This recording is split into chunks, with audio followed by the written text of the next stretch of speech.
Eduardo, querido, ¿cómo estás? Muy buenas tardes. ¿Cómo viene esa jornada electoral en los Estados Unidos? Hola Teo, ¿cómo están? ¿Cómo les va? Aquí en Washington son las 4 de la tarde, 45 minutos. Está cayendo el sol, recordemos, horario de invierno, una jornada que está hasta acá aconteciendo tranquila.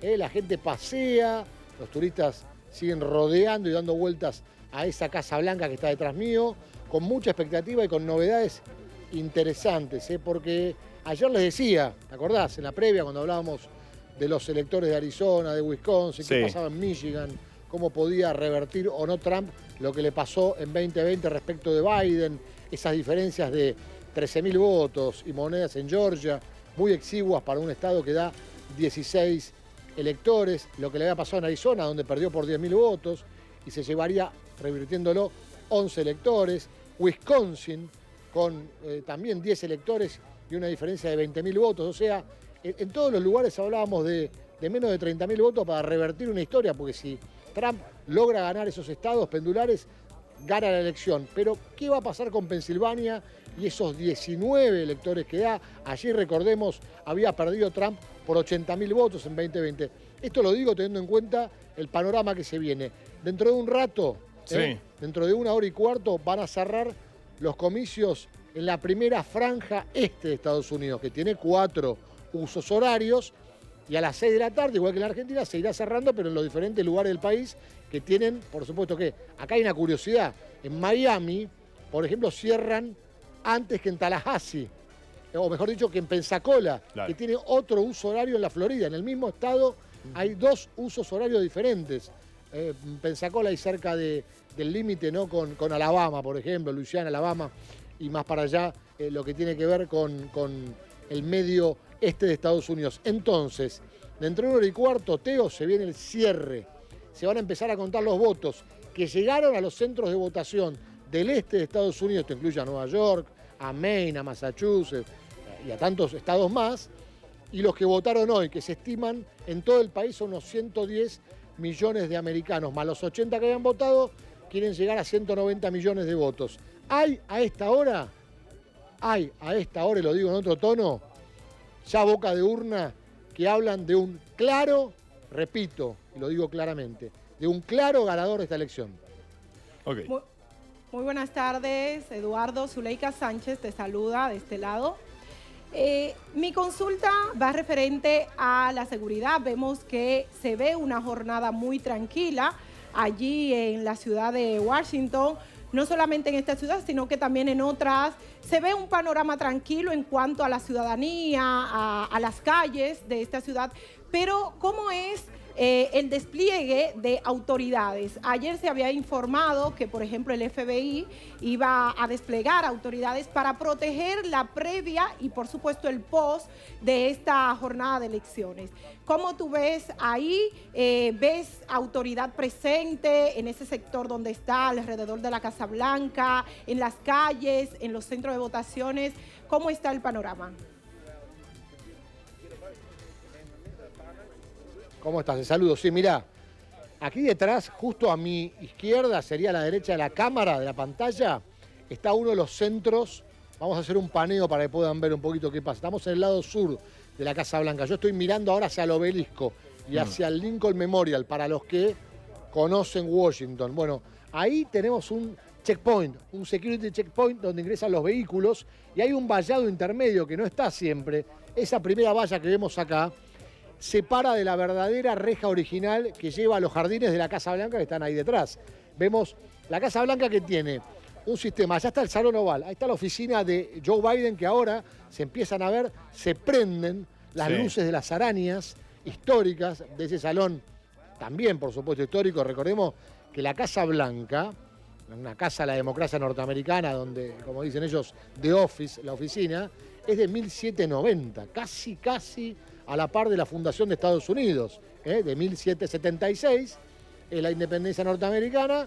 Pocos años después se hizo la Casa de Gobierno y se creó esta capital. Recordemos, justo que hablábamos de Pensilvania, Filadelfia fue la primera capital del país, después Nueva York, y recalaron aquí en Washington, D.C., una ciudad que se hizo a medida de la política norteamericana. Es diferente a todas las ciudades de Estados Unidos, súper verde, otro panorama. Ven la gente caminando, turistas, me preguntaba recién por la seguridad. Servicios secretos por todos lados, hasta abajo de estas baldosas que ahora estamos pisando. Hay por todos lados, lo ves y no lo ves, pero hay muchísimo servicio secreto por todos lados, por supuesto, mucho control y una valla que se introdujo para rodear por las dudas a la Casa Blanca. Pero quiero marcar la diferencia con respecto a 2020. En aquel momento, con las revueltas, el caso Floyd y tantas cosas más, la gente venía directamente y se encontraba con una valla fija. Ahora vos tenés la valla, pero con diferentes pórticos abiertos para que puedas pasar a la Plaza Lafayette, que está en la cara norte de la Casa Blanca, y esta parte sur también donde ingresan los vehículos. Recién ingresó una comitiva con muchas sirenas y mucha pompa, tal vez con Biden adentro. No lo sé, pero les puedo decir que sí, hay mucho movimiento. Los demócratas se reparten entre la administración actual, que es el gobierno aquí adentro con Biden, y la Universidad de Howard, donde está Kamala Harris, donde montó el búnker del Partido Demócrata. Que les digo, con las encuestas que tenemos a esta hora, me parece que Kamala no va a festejar y que Donald Trump será el próximo presidente de Estados Unidos, hablando de un boca de urna que es, yo diría y les digo claramente, demoledor. Se repite el patrón con Trump de las otras dos elecciones, en la que ganó y en la que no ganó. Siempre lo subestimaron por bastante. Cuando ganó, ni hablar. Cuando perdió, le daban una derrota más amplia. Y ahora lo daban empatando o perdiendo. Ayer lo dijimos, el New York Times, en este espacio, Teo, había dado una encuesta donde ganaba Harris. Bueno, ahora los boca de urna dicen otra cosa. Eduardo,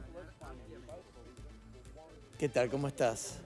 Sí, Andrés, ¿cómo estás? Eduardo, hoy se ha difundido y los días anteriores la información de que el gobierno de los Estados Unidos denunció directamente a Rusia por querer o por tener algún tipo de injerencia sobre las elecciones y sobre todo generar miedo, temor y revuelta entre los votantes. ¿Se habla de eso?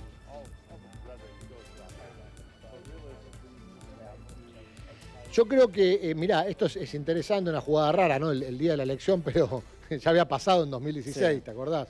Con los hackeos rusos. Exacto. Y tantas cuestiones más. Lo que se nota en la calle es que, ¿qué les pasa a los demócratas? Por supuesto que el que es demócrata no vota a Trump y que hay republicanos, o con tendencia republicana, que no votan a Trump. Y la realidad, como también a veces pasa en la Argentina, al final de la historia, siempre el voto independiente, que es aquellas personas que no están identificadas con ningún partido, es el que define y va a definir. O sea, eso hace que los 7 estados varíe, porque hay gente que no vota siempre al mismo partido y por eso cambia, como pasa en la Argentina. Y acá la gente en realidad me parece que están un poco de brazos caídos los demócratas, mientras suenan sirenas de bomberos y de policía aquí cerca de la zona del Obelisco. Vamos a mover lentamente la cámara para mostrar que vienen, bueno, hay movimientos ahora fuertes de sirenas, se empiezan a movilizar tropas de patrulleros. Se escucha perfectamente. Tomar con la cámara, pero son muchos los... Sí, se escucha, ahí está. Carros de asalto que vienen, atención con esto. 1, 2, 3, 4, 5, mirá. Sí, ahí estamos Andrés, mirando. como si tuvieras el termómetro de Washington, me preguntabas. Sí.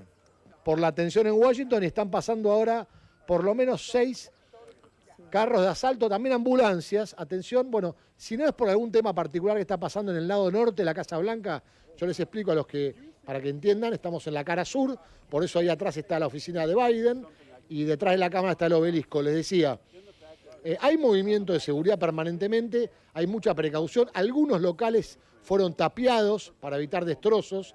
En 2020 estaba todo tapiado, así que el panorama es más alentador en cuanto a la situación de la calle.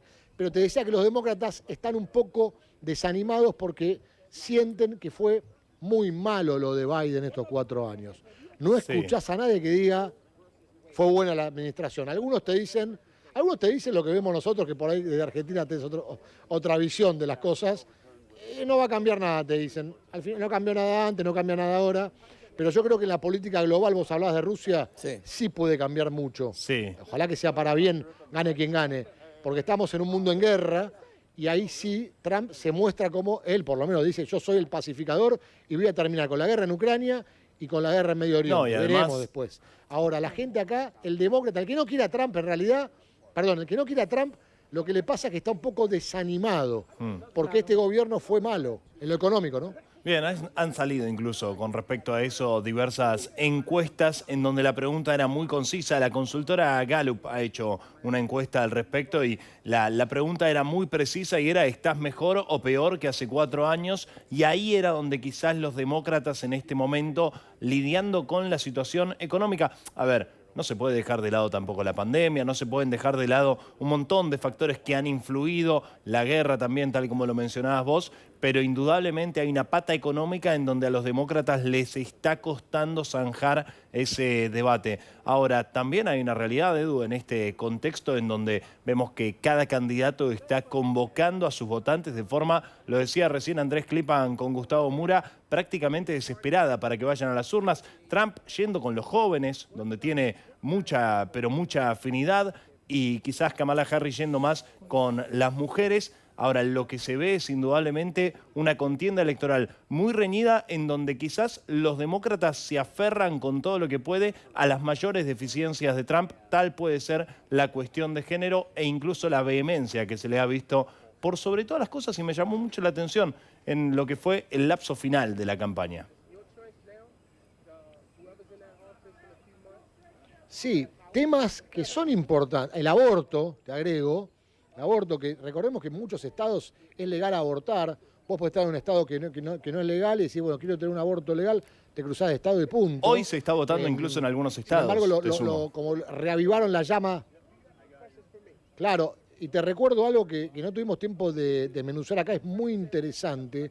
Yo hace pocos días justo analizaba una boleta en Colorado, pero esto lo podés transportar. Colorado justo es un partido demócrata, es un estado que vota demócrata.